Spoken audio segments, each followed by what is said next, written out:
dan ikhwan antum sekalian,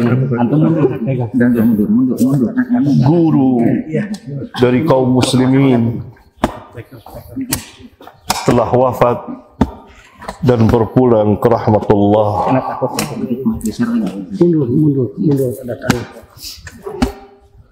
Beliau yang saya kenal dari puluhan tahun yang lalu, tepatnya pada tahun 83,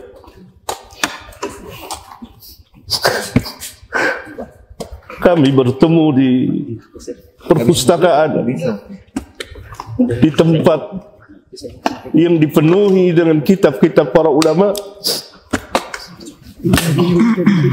Saya berkenalan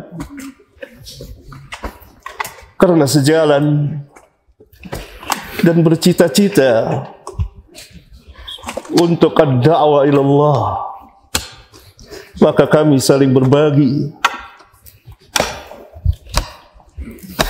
dalam menimba ilmu syar'iyah dan berdakwah apa yang kami mampu. Terus berlangsung sampai pada hari Kamis pekan yang lalu,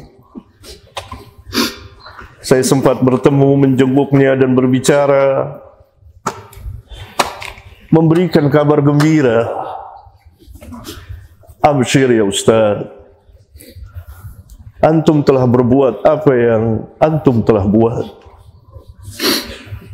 Apalagi antum selesai menunaikan ibadah haji. Semoga mendapat haji yang mabrur, yang tidak ada balasannya kecuali jannah. Beliau telah menginfakkan umurnya sekian puluh tahun untuk berdakwah ad-da'wah ilallah, dan saya kenal betul dengan lisan dan tulisan. Salah seorang ahli ilmu telah wafat. Inna lillahi wa inna ilaihi raji'un. Allahumma ajurni fi musibati wa akhlif li khairan minha. Dan beliau mengajarkan kepada keluarga dan kepada umat, dan sangat giat. Salah satu yang membuat saya tertarik bertemu dan memanggilnya dan berkenalan, selalu di tangannya ada pena dan buku kecil. Tidak lepas dari itu untuk menulis sejumlah fawaid ilmiah. Itu yang saya tahu. Maka kita berkenalan. Ikhwan sekalian, Imam Ahmad pernah berkata, Yaumul Janaiz, pada hari jenazah bagi ahlus sunnah disaksikan oleh manusia. Yaumul Janaiz yang membedakan di antara pembedanya. Oleh karena itu kita kepulangan beliau mendapat pelajaran yang sangat berharga tentang dakwah yang hak, dakwah salafiyah yang harus tetap ditegakkan. Kita mencintai beliau, saya pribadi sangat mencintainya, dan kita selalu bersama. Tetapi tentu kita tidak akan mengatakan sesuatu kecuali yang diredoi oleh Allah Tabaraka wa Ta'ala. Seperti nasihat anak beliau di masjid, tidak boleh gulu. Doa. Bahkan ketika saya terakhir bertemu pekan yang lalu, doain, begitu beliau katakan. Doain. Doa.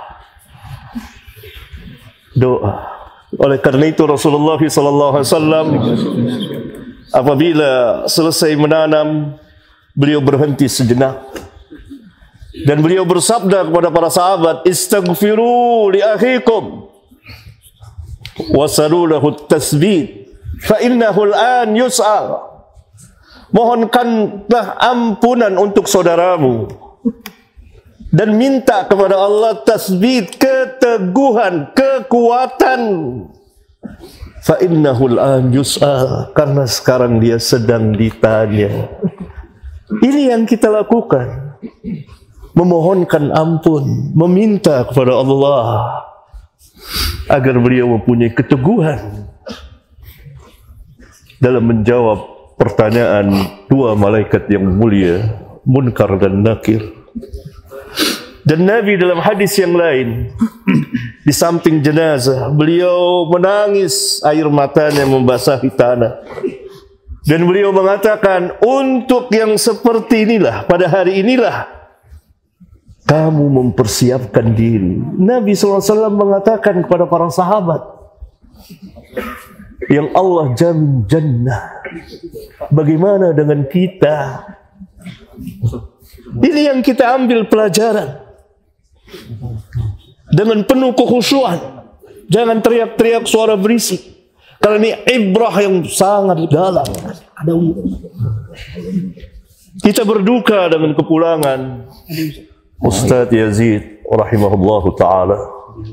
Semoga Allah mengampuninya, semoga Allah merahmatinya, semoga Allah memasukkannya ke dalam Jannatul Firdaus, dan semoga Allah subhanahu wa ta'ala melindungi dari azab kubur dan azab neraka. Dan ilmunya bermanfaat dengan lisan dan tulisan. Utsman bin Affan setiap melewati kubur, berada di kubur, beliau menangis. Dia menyebut kubur, menangis.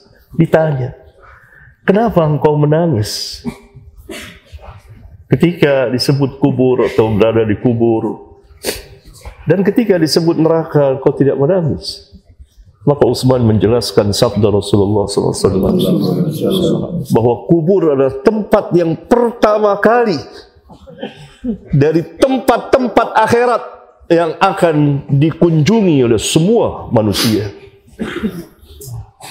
Kalau baik di kubur, selamat di kubur, maka selamat mudah kesananya. Kalau celaka di kubur, maka sulit. Ini dalam hadis sahih riwayat Imam Abu Dawud.